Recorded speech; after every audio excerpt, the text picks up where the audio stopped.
자, 안녕하십니까.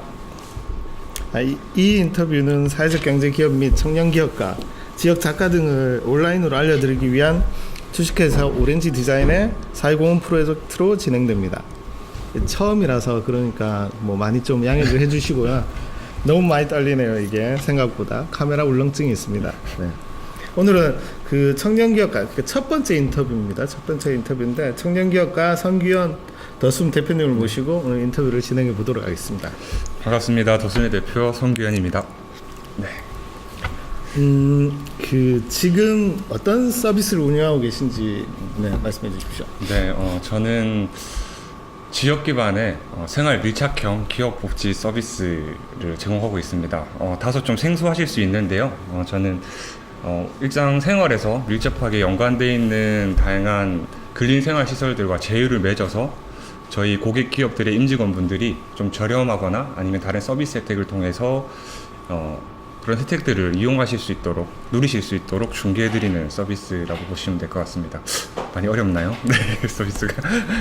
말로 들어서 정확히 네. 뭐라고 잘 이해가 좀 안 가는데 뭐 좀 쉽게 비슷한 업종이 있다면 네. 막 이런 거하고 비슷합니다라고 이야기해 주시면 좋지 않을까 싶은데. 보통 복지라고 하셨을 때 복지모를 많이들 생각을 하세요. 근데 이제 그런 복지모를 저희는 이제 지역으로 한정을 짓고 이제 오프라인 매장으로 집중적으로 이용하실 수 있도록 제공을 해드리는 오프라인형 복지몰이라고 생각을 해주시면 좋을 것 같습니다. 보통 복지몰은 쇼핑몰처럼 이렇게 운영되는데 네. 그 지역에 있는 어떤 그런 뭐 예를 들어서 음식점이나 뭐 하여튼 그런 쪽으로 저렴하게 이용할 수 있고 그거를 그러니까 회사의 직원들에게 복지 혜택으로 줄 수 있다 뭐 그런 거 비슷한 건가요? 네네 맞습니다. 지금 저희가 울산 지역의 음식점, 카페 그리고 스포츠 시설 그리고 교육 학원들이라든지 좀 뭐 실용 음악 학원 뭐 아니면 뭐 어학원 같은 그런 교육 업종 제휴사들을 지금 현재 한 70군데 정도 협약이 되어 있고요. 이제 그런 업체들을 이용을 하시면 이제 좀 더 저렴하게 라든지 아니면 다른 부가적인 서비스들을 통해서 이용하실 수 있도록 제공을 해드리고 있습니다. 뭐 특별히 네. 뭐 이런 게 정말 장점이다. 뭐 네. 그런 거 이야기 한번 해봐 주십시오. 일단 저희는 손안에서 누리는 복지 서비스라는 타이틀을 갖고 있습니다. 즉 스마트폰의 어플리케이션을 통해서 이용할 수 있는 저희 업체들의 리스트를 상시적으로 확인하실 수 있고 운영 시간에 맞춰서 언제든지 자유롭게 이용하실 수 있는 서비스 장점을 갖고 있고요. 이제 더불어서 생활 밀착형 서비스다 보니까 우리가 일상생활에서 꼭 필요한 그리고 이용할 수밖에 없는 그런 업종들을 중심으로 제휴를 맺고 있습니다. 하다못해 뭐 데이트를 한다든지 가족끼리 외식을 할 때면 항상 식당을 이용하게 되는데 그런 식당들을 뭐 음료 서비스라든지 주류 서비스 또는 할인 혜택 같은 것들을 누릴 수 있게끔 제공을 해드리고 있고요. 이제 교육 업종으로도 자녀들 학원뿐만 아니고 기업의 임직원분들도 요즘 52시간 근무제라든지 뭐 워라밸 등을 통해서 여가 생활을 많이 좀 누리고 있는 추세인데 뭔가 하나를 좀 배울 수 있는 통로를 저희가 만들어 드릴 수 있다라고 제공해 드리는 게 그것이 가장 큰 장점이라고 볼 수 있을 것 같습니다. 그럼 그 앱을 어디 가서 볼 수 있나요, 그거? 저희 어플리케이션은 지금 현재 스마트폰, 뭐 안드로이드 마켓이라든지 애플 iOS 마켓에서 더숨이라고 검색을 하시면 다운받아서 회원가입 후에 현재 무료로 이용 가능하십니다. 네. 한번 들어가서 보면 좋을 것 같습니다. 네. 많은 이용 부탁드리겠습니다. 네. 그 청년 기업가신데 그 사업을 하시려고 하시게 된 동기는 뭔가요? 제가 직장 생활을 하면서 이제 틈틈이 좀 책을 읽어야 되겠다라고 생각을 하게 되면서 여러 좀 다양한 책들을 읽다 보니까 이런 내용들을 서비스화 시켜보면 참 좋겠다. 뭐 또 일예로 제가 트렌드 코리아라는 책을 매년 나오면 보고 있습니다. 이제 그런 트렌드들이 아무래도 울산 지역이라는 지방에서는 적용되는데 한계가 있더라고요. 그래서 이런 지방에서 응용하기 좋은 그런 트렌드들을 제가 한번 접목시켜 볼 수 있는 그런 기획 그리고 사업 구상 같은 것들이 참 재미있더라고요. 책을 읽으면서도. 그래서 아무래도 트렌드가 많이 좀 뒤떨어진 도시다라는 이미지가 울산이 강하기 때문에 그런 것들을 한번 개선시켜보는 사업이 필요하겠다라고 해서 사업을 시작하게 됐습니다. 요즘 경기 안 좋은데. 네, 맞습니다. 네. 그래서 네, 네. 그런 부분들이 제일 어려움이 있긴 하지만 네, 저는 아직까지 시작하면서 후회해 본 적은 한 번도 없습니다. 잘했다라고 생각을 하고 열심히 하고 있습니다. 네. 아무래도 네, 말씀하십시오. 네, 네. 회사 생활을 하다 보면 좀 자기가 갖고 있는 생각들 그런 것들을 현실로 나타내는 데는 어려움들이 많이 있더라고요. 어느 정도 한계가 부딪히게 되니까 이제 그런 것들을 제가 머릿속에 있는 것들을 실제로 제가 실천해보고 움직이는 것들에 있어서는 또 큰 재미 또 흥미가 된다라고 네, 보여집니다. 이제 그래서 네, 즐겁게 하고 있습니다. 네. 잠깐 말씀드리면 이거 저희 사무실에서 그냥 이렇게 인터뷰하는 거라서 잡음이 좀 있습니다. 양해 바라고요. 네. 근데 그 사업을 하신 동기는 대충 이해가 가는데 그러니까 이 사업을 하게 된 그 취지는 어떻게 되시나요? 네, 제가 뭐 책을 많이 읽은 편은 아니지만, 네, 책을 읽으면서 되게 공감이 됐던 게 독일의 라인강의 기적이라는 네, 그런 혁명이죠. 네, 혁명이 있었었죠. 그러면서 이제 독일이 어떻게 보면 중소기업이 되게 강한 국가가 됐는데, 저도 이제 중견기업, 중소기업에서 근무를 하면서 어떻게 하면 좀 중소기업, 중견기업에 다니는 분들이 대기업에 다니는 분들, 공무원들을 부러워하지 않고 일할 수 있는 환경이 만들어질 수 있을까에 대해서 고민을 하게 됐던 것 같습니다. 그래서 독일의 라인강 같은 경우에는 4가지 이제 사업적인 취지를 갖고 시작이 됐는데요. 이제 그 중에 3가지가 효율적인 생활 경제, 그리고 보편적인 복지, 그리고 하나가 독과점 규제, 독과점 철저 규제라는 3가지 요소들이 있었습니다. 그래서 이 3가지 요소들을 접목시켜서 이제 울산 시장에서부터 중소기업, 중견기업, 그리고 중소상공인들까지 어느 정도 보편적인 복지 생활을 누릴 수 있고, 그러면서 사회적인 소비 시장이 좀 더 효율성을 갖게 되고, 그러면서 대기업들을 좀 견제할 수 있는 시스템을 한번 또 만들어 볼 필요성을 느끼게 됐고요. 그래서 본 기업 복지 서비스를 시작하게 됐습니다. 네. 그러면 그 이 사업의 바탕이 되는 모토는 어떤 건가요? 네. 아까도 말씀드렸듯이 어떻게 보면 제가 말씀드린 이 3가지 요소가 굉장히 좀 사회공헌적인 요소들을 갖고 있습니다. 제가 회사 생활을 하면서도 끊임없이 제가 과연 잘하는 게 무엇일까라는 고민을 했었고요. 그러면서 과연 제가 밖에서 무언가를 한다면 어떤 부분을 잘할 수 있을까?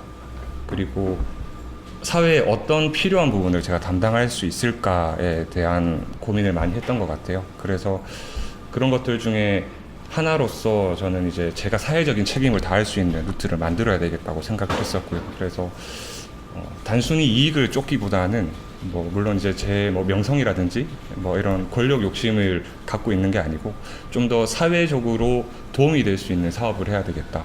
그렇기 때문에 약자의 소리에 좀 더 귀를 기울이고 누구나가 좀 보편적으로 중산층이 될 수 있는 그런 통로 역할을 해야 되겠다라는 취지로 시작을 한 사업이기 때문에 그런 초심을 잃지 않으려고 지금도 열심히 노력하고 있습니다.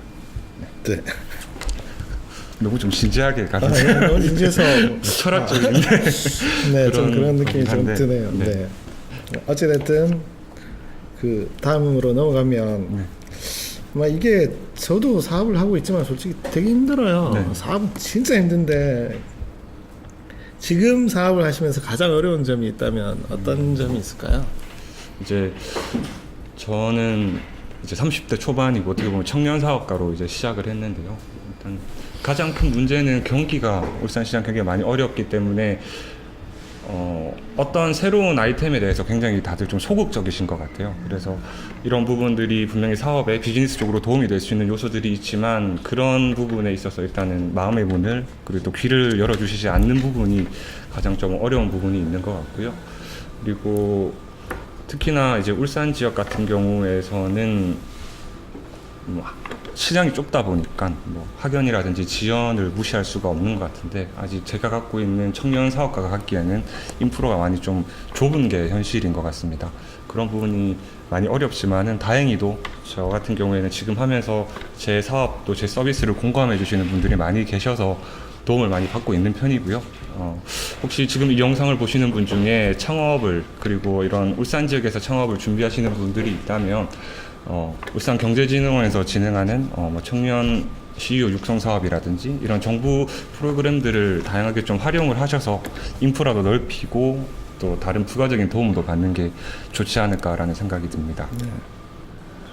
근데 그 잠깐 아까 이야기에 생각나는 게 그러니까 어떤 그 문화적인 차이라고 해야 될까? 약간 그런 건 좀 있다고 느껴져요. 예를 들어서 뭔가 설명했을 때 아니 그게 뭐야? 라고 말씀하시는 분들이 계세요.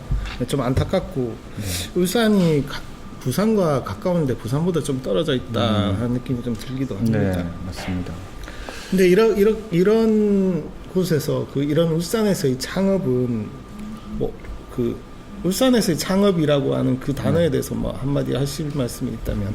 아까 말씀드렸던 그런 어려움들이 좀 있고요. 또 산업 특성상 제조업이 강한 게 또 울산이죠. 그렇기 때문에 좀 산업적으로도 뭐 요즘 많이 대두화되고 있는 뭐 4차 산업이라든지 뭐 이런 쪽으로 지원이 많이 있으면서도 그런 부분에 지원이 너무 집중되어 있다 보니까 맞아요.